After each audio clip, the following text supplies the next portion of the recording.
الحمد لله وحده والصلاة والسلام على من لا نبي بعده أما بعد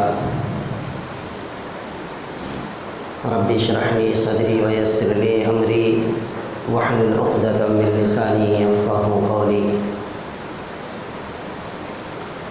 میرے دینی بھائیوں اور عزیز ساتھیوں،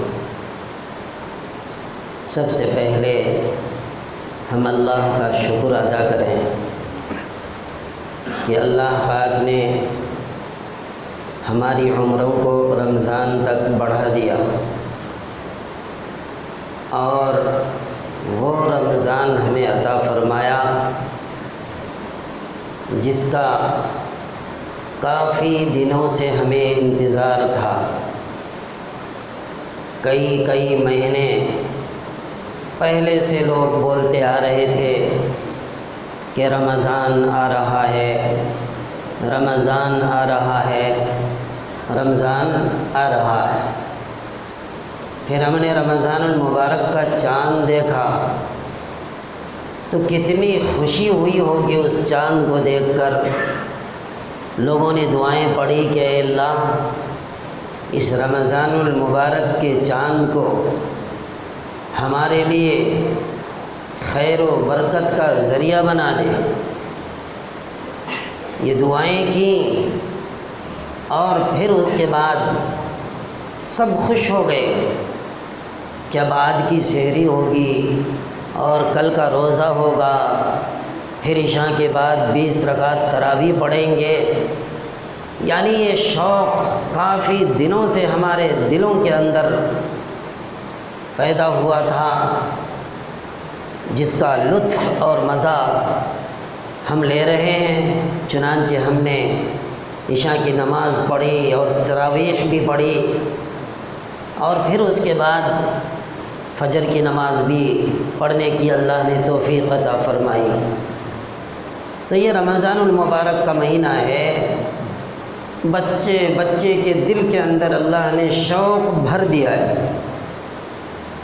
بچہ اپنی ماں سے کہتا ہے امی مجھے بھی اٹھانا، میں بھی روزہ رکھوں گا، حالانکہ ابھی چھوٹا ہے۔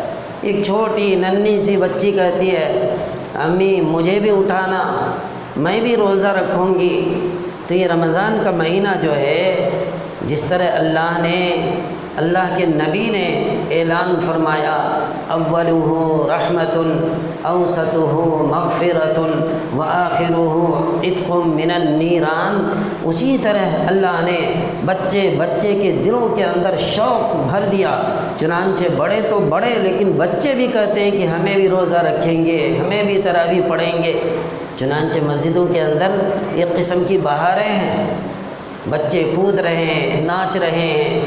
ہمارا رمضان روزہ رکھنا، تراویح پڑھنا، اور بچوں کا رمضان شور و شغب بھی کرنا۔ آپ نمازیں پڑھتے رہتے ہیں، بچے شور مچاتے رہتے ہیں۔ تو دوست بزرگوں، یہ شوق ہے اللہ نے بڑوں کو بھی اور بچوں کے دلوں کے اندر بھی بھر دیا ہے کہ رمضان آ رہا ہے اور خوشی کا دن آ رہا ہے، مغفرت کا زمانہ آ رہا ہے، اللہ کی رحمتوں کے اترنے کے ایام آ رہے ہیں۔ تو ہر ایک خوشی سے جو ہے بالکل جھوم جاتے ہیں۔ تو وہ رمضان ہمیں نصیب ہوا ہے، اس کی ہمیں قدردانی کرنی ہے۔ اور اس رمضان میں نماز اور زکوٰۃ اور دیگر عبادتوں کے مقابلے میں سب سے زیادہ اہم عبادت اگر کوئی ہے تو وہ روزے والا عبادت ہے، وہ روزے والا عبادت ہے۔ 30 روزے ہمارے اوپر فرض کیے گئے، جس کا حکم اللہ نے قرآن کریم کے اندر دیا ہے یا ایھا الذین آمنوا کتب علیکم الصیام کما کتب علی الذین من قبلکم لعلکم تتقون۔ تو اس کا پہلا دن ہے روزے کا، اور ہمارا یہ پہلا روزہ ہے۔ تو آج کا تقاضا یہ ہے کہ ہمیں بتائی جائے کہ روزے کے معنی کیا ہے اور روزے کی نیت کس طرح کرنی چاہیے۔ اس لیے ہم ادھر لوٹتے ہیں۔ تو روزے کا لغوی معنی آپ ڈکشنری اور لغات اٹھا کر دیکھیں گے تو اس میں صرف ایک لفظ آپ کو ملے گا، رک جانا۔ کیا معنی ہے روزے کا؟ رک جانا۔ جیسے بی بی مریم علیہ السلام نے جب اپنے آپ کو بولنے سے روک لیا تو لوگوں نے کہا، قوم نے کہا کہ آپ کچھ بولے تو صحیح۔ تو بی بی مریم نے کہا تھا انی نذرت للرحمن صوما، صوم کے معنی روزہ، نیت میں بھی پڑھتے نہیں اللہم اصوم غدا لک، اسی سے۔ تو بی بی مریم نے کیا کہا، میں نے اپنے آپ کو رحمان کے لیے روزے کی نیت کر لی ہے، رحمان کے لیے میں نے روزہ مان لیا ہے۔ تو مطلب یہ نہیں تھا کہ حضرت بی بی مریم نے کھانے سے روک لیا، اپنے آپ کو پینے سے روک لیا، نہیں، بلکہ صرف بات سے اپنے آپ کو روک لیا تھا، بات نہیں کرتی تھی، اس لیے انہوں نے کہا رحمان کے لیے میں نے روزہ رکھ لیا ہے، روزہ مان لیا ہے، یعنی اپنے آپ کو بولنے سے روک رکھا ہے۔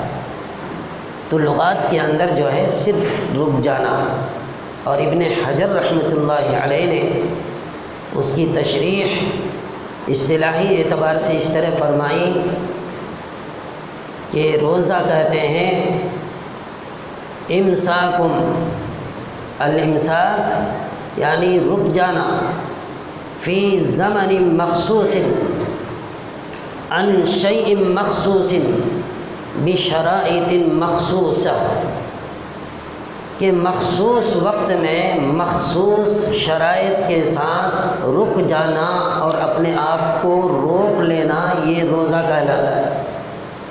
مثال کے طور پر روزے دار کھانے سے اپنے آپ کو روک لیتا ہے، روزے دار اپنے آپ کو پینے سے روک لیتا ہے، جو شادی شدہ لوگ ہیں وہ اپنی بیوی سے صبح صادق سے لے کر غروب آفتاب تک جماع سے روک لیتا ہے۔ تو ان چیزوں سے روک لینے کا نام روزہ ہے۔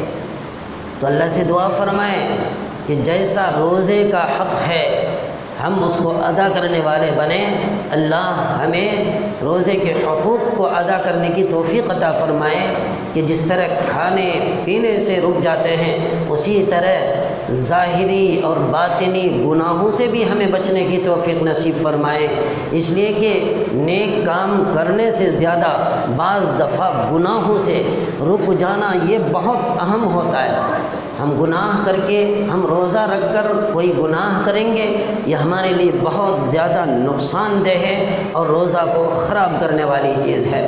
تو بہرحال یہ روزے کا معنی اور اس کا مفہوم آپ کے سامنے آیا۔ اب روزے کی نیت بھی تو کرنی ہے، انما الاعمال بالنیات، کہ انسان کے اعمال کا جو دار و مدار ہے وہ نیتوں پر ہے۔ جب تک آدمی نیت نہیں کرتا ہے کوئی عمل بھی قبول نہیں ہوتا، تو نیت ضروری۔ تو نیت تو چاند دیکھتے ہی آپ نے کر لیا ہے، کیا کہا رمضان کے یہ بار روزے رکھیں گے بھی، کہتے کہ آدمیاں گئے سال روزے نہیں رکھے تھے، رمضان آتے ہی ساتھیوں سے بول لیتے یہ بار رمضان کے روزے رکھنے ہیں، تو اصل نیت تو ہو گئی، پورے رمضان کی نیت آپ کی ہو گئی، دل کے اندر بات آئی، زبان سے اظہار بھی کر دیا یہ روزے کی، پورے رمضان نہیں بھی پڑھیں گے کوئی دعا تب بھی آپ کا روزہ رمضان کا ہو جائے، ایک نیت تو ہوئی۔ لیکن علماء نے ایک بہت ہی عمدہ ترتیب اس کی بتائی ہے کہ روزہ رکھنے کی نیت کرنے کا صحیح وقت ہے جیسے آج پہلا روزہ ہے اور ہم جب افطاری کے لیے بیٹھیں گے ہمارے ہاتھ میں کھجور ہوگی اور ہم پھر دعا پڑھ کے روزہ کھولیں گے، تو علماء نے لکھا ہے کہ سب سے بہترین نیت کرنے کا جو وقت ہے یہ روزہ کھولنے کا وقت ہے۔ اس وقت بیٹھ کر آدمی نیت کر لے اللہم اصوم غدا لک، اے اللہ میں کل کا روزہ رکھوں گا۔ بات آ رہی سمجھ میں؟ سب سے بہترین وقت، کل کے لیے میں نے روزے کی نیت کر لی، کل میں روزہ رکھوں گا، تو یہ نیت ہو گئی ہے، پریشان ہونے کی ضرورت نہیں ہے۔ عربی کے الفاظ ہی کہنا ضروری نہیں، اردو ہر لینگویج اللہ کو معلوم، عربی بھی معلوم، انگلش بھی معلوم، ایرانی بھی معلوم، ترانی بھی معلوم، ساری زبانیں اللہ کو معلوم ہے۔ اللہ کو سمجھانے کے لیے، بتانے کے لیے عربی کے الفاظ ہی کا استعمال کرنا کوئی ضروری نہیں۔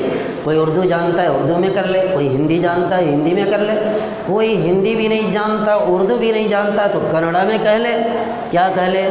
کیا اللہ میں کل کا روزہ رکھتا ہوں۔ جو عربی جانتا ہے وہ کہہ لے اللہم اصوم غدا لک فاغفر لی ما قدمت ما اخرت، وغیرہ وغیرہ، جو لینگویج بھی آپ کو آتا ہے۔ لیکن بہتر یہ ہے کہ سیکھے عربی، عربی میں کہے تو یہ زیادہ اچھا ہے۔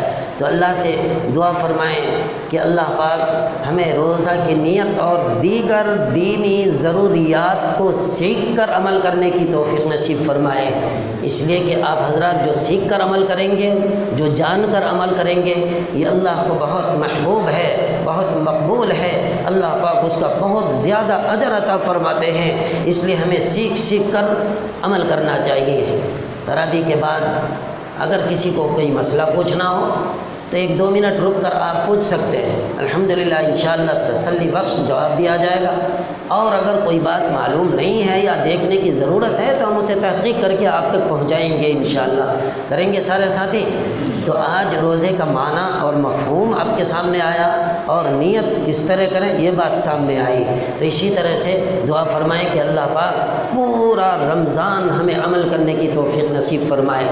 کوئی بھی عمل کے اندر تسلسل کا ہونا ضروری ہے، ایسا نہیں کہ آدھا تیتر آدھا بٹیر، جی چاہا پڑھ لیے، جی چاہا چھوڑ دیے، جی چاہا پہلی رکعت میں شامل ہو گئے، جی چاہا آدھے تراویح کے بعد آ گئے، جی چاہا 4 رکعت ختم ہونے سے پہلے آ گئے، یا کبھی روزہ رکھ لیا کبھی چھوڑ دیا۔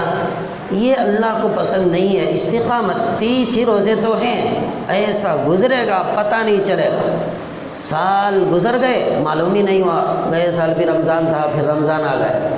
تو برکتیں اٹھا لی گئی ہیں، وقت بہت تیزی کے ساتھ نکل رہا ہے، آپ کی زندگی کے ایام ہر دن الٹی گھڑی آپ کی چل رہی ہے، 100 سے 90 پر 9، پھر 90 پر 8، پھر 90 پر 7، پھر ایک موقع ایسا آتا ہے 0۔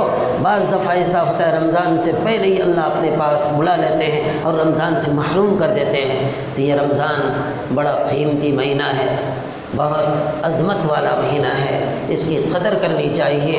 آج یہاں بیٹھ کر اللہ کے گھر کے اندر سب عہد کریں کہ ہم نماز کو باجماعت ادا کریں گے انشاءاللہ۔ ہم انشاءاللہ پوری تراویح پڑھیں گے انشاءاللہ۔ ہم انشاءاللہ پورے رمضان کے روزے رکھیں گے انشاءاللہ۔ اللہ تعالیٰ قبول فرمائے۔ وآخر دعوانا الحمدللہ۔